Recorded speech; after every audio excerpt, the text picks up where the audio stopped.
Durant l'année 2019, la vidéo représentait 82% du trafic global sur Internet. Et cette statistique-là, elle est 95 fois supérieure à ce qu'on avait en 2005. Et c'est une statistique sûrement qui ne va cesser d'augmenter dans les prochaines années. Et c'est quoi la conséquence de ça? Ça fait qu'autour de la vidéo, il a commencé à se créer plein de secteurs d'activité qui aussi sont en pleine croissance. Malheureusement, en Afrique, ces secteurs d'activité sont encore embryonnaires. Donc, si toi aujourd'hui, tu es un créateur de contenu, tu veux te lancer en vidéographie ou tu t'es même déjà lancé en vidéographie en Afrique et tu te demandes dans quel secteur d'activité tu peux faire de l'argent, dans quel secteur d'activité tu peux être une référence, dans quel secteur d'activité tu peux t'imposer, je te donne dans cette vidéo 4 secteurs d'activité encore embryonnaires en Afrique, pourtant qui devraient être en pleine croissance et dans lesquels tu peux commencer à travailler après le générique.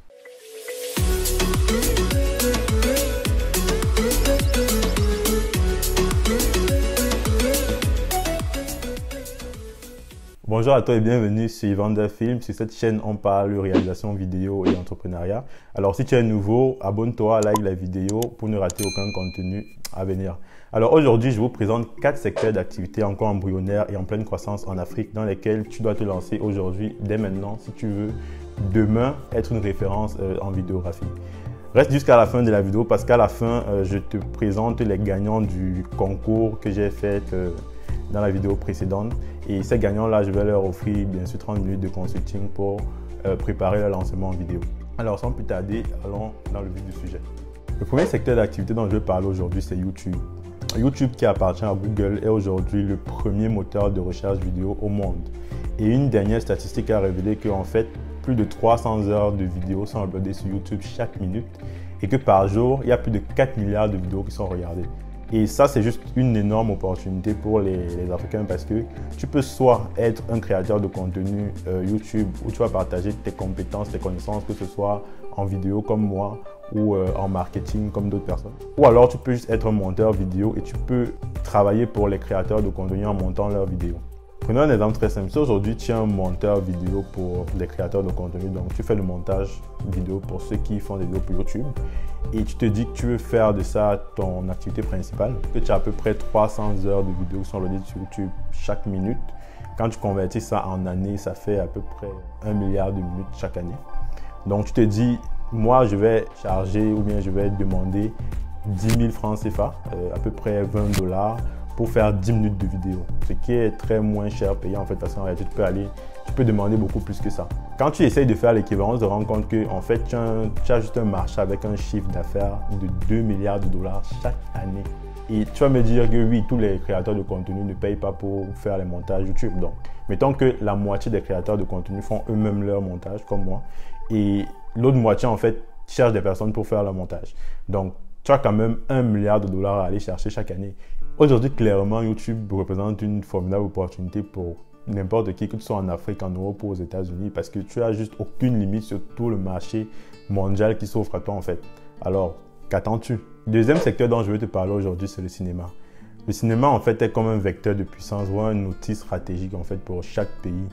Et d'ailleurs, les grandes puissances et les pays émergents l'ont compris parce qu'ils n'hésitent pas à faire du cinéma comme un bras armé en fait pour étendre leur hégémonie à travers le monde. En fait, moi je vois le cinéma comme une réalité parallèle en fait dans laquelle chaque pays rédige sa vérité et son but en fait est d'établir cette vérité ou d'imposer cette vérité là aux autres pays en fait. Il a été démontré notamment en PNL que c'est très facile de pouvoir implanter dans le cerveau humain la vérité qu'on souhaite implanter en fait, notamment grâce aux émotions. C'est d'ailleurs la technique qu'on utilise en publicité et c'est la technique aussi qui est utilisée dans le cinéma. D'ailleurs, c'est comme ça que les Américains arrivent à se présenter à tout le monde comme les gendarmes du monde pour légitimiser les attaques qu'ils font dans tel ou tel autre pays. Ou c'est aussi la même technique qu'utilisent les Chinois pour se présenter comme des super guerriers en fait. Moi par exemple, quand j'étais petit, je ne pouvais pas m'attaquer un contre un face à un Chinois parce que je me disais toujours que le Chinois, de par sa nature, il est très bon en arts martiales en fait. De ce fait, je pense qu'aujourd'hui, chaque pays a vraiment intérêt à s'investir dans le cinéma parce qu'à travers le cinéma, tu peux rendre une population beaucoup plus confiante en leur projetant du contenu valorisant pour eux-mêmes. Ou alors, tu peux rendre ta population moins confiante en acceptant du contenu venant d'ailleurs qui a justement pour but de rabaisser ta population en fait. Et c'est le cas en Afrique aujourd'hui parce qu'en Afrique, la plupart des films et des réalisations qui passent tout le temps à la télé. Ce sont des réalisations où tu vas voir des enfants malades, atteints de sida, de beriberi, de kwashiorkor, ou alors des enfants pauvres. Et donc du coup, ça crée dans la tête, dans l'inconscient des Africains et même des populations hors d'Afrique que l'Afrique, c'est un pays, c'est un continent, pardon, où il ne faut pas aller. L'Afrique, c'est un continent qu'il faut fuir à tout prix. Toi, vidéographe, aujourd'hui, qui est justement au centre de cette industrie du cinéma, tu as l'opportunité de montrer l'Afrique sous ses beaux jours, une Afrique heureuse, une Afrique contente, une Afrique comme elle est en réalité. Le cinéma aujourd'hui, au-delà du divertissement, est une véritable arme de guerre. Et toi, vidéographe, aujourd'hui, tu es en première ligne de cette guerre-là. Le troisième secteur d'activité que je vais aborder aujourd'hui, c'est l'industrie de la musique. Au Cameroun, durant les dernières années, on a eu une prolifération incroyable des artistes, des nouveaux artistes camerounais en fait. Je peux citer Loco, Mani Bella, Ténor, Daphné, le Fianla Lowe, le Yamo, Grand Barak, bref, tous ces artistes camerounais et même ceux qui sont beaucoup moins connus. Et ça, c'est juste une opportunité incroyable pour la plupart des réalisateurs vidéo parce que chaque artiste camerounais qui vient ne réalise pas qu'une ni deux, mais souvent ils en font 3, 4. Donc ça fait juste une demande incroyable en réalisation vidéo dans le domaine de la musique. C'est sûr qu'au Cameroun, on a déjà quelques réalisateurs qui font de très bons boulot. Par exemple, il y a King Stephen qui a fait Calais de Daphné ou alors Anita de Salaciel. Ou alors il y a Ada Akenji qui a fait On va gérer de Mistaleo. Ou récemment, il y a le talentueux Quentin Nelson qui a fait Yele de l'Idole, qui est vraiment une très belle vidéo. J'ai vraiment aimé le style artistique. C'est sûr que tous ces réalisateurs-là font vraiment du très bon travail. Hein. Mais avec la demande qui est grandissante, à eux seuls, en fait, ils ne peuvent pas couvrir tout le marché de façon efficace. Donc, je dirais que dans ce secteur-là, il y a encore de la place à se faire. Et surtout, si on veut améliorer le secteur, il faut beaucoup plus de concurrence, beaucoup plus d'acteurs pour que le secteur en lui-même évolue en fait et se perfectionne. Donc, je dirais qu'aujourd'hui, tu as de la place à te faire dans la musique, toi, vidéographe qui me regarde aujourd'hui. Donc, qu'attends-tu? Le quatrième secteur dont je vais te faire part aujourd'hui, c'est le secteur du mariage. En fait, c'est un secteur dans lequel j'œuvre depuis déjà 2 ans et donc que je maîtrise assez bien.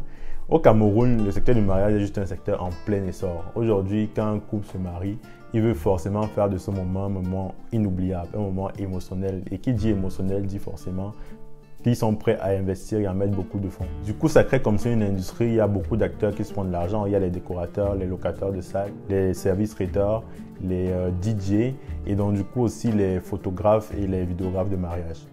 Récemment, quand j'étais au Cameroun, je parlais avec un vidéographe qui est vraiment très bon, très connu dans son domaine. Il a partagé avec moi son chiffre d'affaires et combien il charge pour un mariage en fait. Il me disait que normalement pour un mariage, il pouvait charger un peu plus de 500 000 francs CFA. Et il me disait que sur l'année, il arrive à se faire un chiffre d'affaires de 5 millions juste avec le mariage en vidéographie, qui est déjà quand même très conséquent. Et surtout qu'au Cameroun, en fait, je connais des vidéographes, ceux qui sont un peu plus connus, qui peuvent charger près d'1 million juste pour une couverture vidéo de mariage en fait. Et sur l'année, s'ils réalisent à peu près 10 mariages, 20 mariages, ils arrivent vraiment à se faire des sommes très colossales et très conséquentes. L'industrie du mariage représente clairement aujourd'hui pour les vidéographes une formidable opportunité. Donc toi qui me regardes aujourd'hui, tu peux en faire ton métier. Au-delà des 4 secteurs d'activité que j'ai montrés dans cette vidéo, il y en a vraiment plein d'autres. C'est juste que je ne pourrais pas tout développer en une seule vidéo. Par exemple, tu peux faire dans la communication. Tu peux faire des vidéos publicitaires pour des entreprises. Tu peux aussi faire dans l'événementiel, par exemple les anniversaires. Tu peux faire dans les matchs de foot. Tu peux même faire, tiens-toi bien, dans les deuils. Alors, il y a vraiment une très grosse panoplie de secteurs d'activité dans lesquels tu peux t'établir en tant que vidéographe. Juste à toi de faire le choix.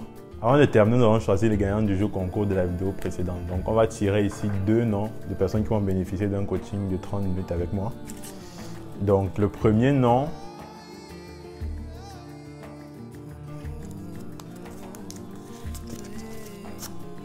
c'est Dedia Pungu.